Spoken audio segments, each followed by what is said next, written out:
नीति के मामले में, निर्णयों के मामले में, विकास के मामले में पिछड़ गया और दुनिया भारत की तरफ से उदासीन हो गई। फिर देश के लोगों ने तय किया कि जब तक दिल्ली में स्थिर सरकार नहीं आती है, मजबूत सरकार नहीं आती है, भारत का भाग्य नहीं बदलेगा। और इसका नतीजा ये हुआ कि आप सबने, पूरे हिंदुस्तान ने 2014 में हमें इतने आशीर्वाद दिए और हमने भी आपने जो जिम्मा दिया उसको 2014 से 2019 दिन रात मेहनत करके आपकी अपेक्षाओं को पूरा करने में कहीं पीछे नहीं रहे और उसका परिणाम यह हुआ कि 2019 में दोबारा आपने आशीर्वाद दिया। साथियों, हमारे देश में जो छोटे छोटे राज्य हैं वहां भी अस्थिर सरकारों का लंबा दौर रहा है।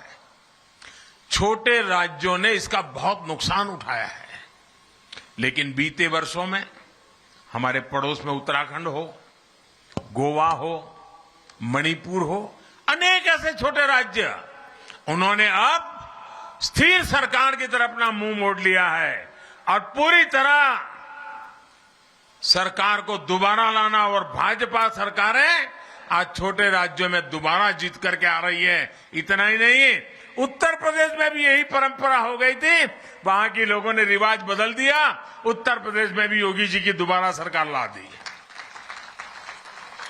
स्थिर सरकार में विकास भी तेज होता है और जनता के प्रति अपनी जवाबदेही के प्रति भी सरकार गंभीर रहती है। जहां हर 5 साल में सरकार बदलने का ट्रेंड रहता है, वहां सरकारों में भी यही रहता है कि भाई क्या करना है, काम करो, कोई करने की जरूरत नहीं है। 5 साल के बाद तो हिमाचल वाले बदल देते हैं। इसके कारण वो भी चुनने के बाद उनको मालूम है फिर से जीतना नहीं है, तो वो कुछ करते भी नहीं है। इसलिए भी स्थिर सरकार के प्रयोग करने की बहुत आवश्यकता है भाइयों। तो मुझे खुशी है कि हिमाचल में जयराम जी की सरकार ने जो विश्वास हासिल किया है, उनकी पूरी टीम ने 5 साल के लिए जो काम किया है, उसी का नतीजा है कि मेरी आज ये दूसरी सभा है। इन दोनों सभाओं को कोई भी देख ले, बीजेपी की सरकार बनाना हिमाचल की जनता ने तय कर लिया है भाई। हिमाचल में भाजपा सरकार अपने कार्यों का हिसाब भी दे रही है और सरकार में वापसी के लिए भी उतनी ही प्रतिबद्ध है। और साथियों, हम ये भी समझना होगा कि अस्थिरता से फायदा किसका होता है। कांग्रेस के वर्षों के शासन में हमारे यहां ऐसे अनेक स्वार्थी तत्व और ऐसे अनेक समूह पैदा हुए, वेस्टेड इंटरेस्ट ग्रुप पैदा हुए, जो भारत को अस्थिर देखना चाहते हैं, जो हिमाचल जैसे राज्यों को अस्थिर देखना चाहते हैं और इसलिए वो स्थिर सरकार होने ही नहीं देते, हवा फैला देते हैं।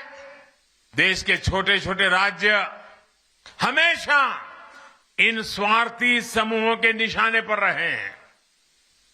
कुछ झूठे वायदे करके, कुछ सीटें जीतकर ये स्वार्थी समूह सरकारों में आकर सिर्फ अपने हित साधते रहते हैं। ये लोग खुद को कट्टर ईमानदार कहते हैं, लेकिन सबसे बड़े भ्रष्टाचारी यही होते हैं। ये लोग समाज को तोड़ने के लिए, देश की एकता को तोड़ने के लिए साजिशें रचते हैं। हिमाचल को ऐसे हर स्वार्थी समूह से खुद को बचाकर रखना है, इनके खेल से खुद को बचाकर रखना है। आप देखिए साथियों, केंद्र में स्थिर सरकार बनी तो देश ने ऐसे ऐसे निर्णय लिए जिनका इंतजार देशवासियों को वर्षों से था। जब केंद्र में स्थिर सरकार बनी तो भ्रष्टाचार और भ्रष्टाचारियों के खिलाफ निर्णायक लड़ाई शुरू हुई। जब केंद्र में स्थिर सरकार बनी तो आतंकवाद, नक्सलवाद काबू में आए, नॉर्थ ईस्ट में शांति स्थापित हुई।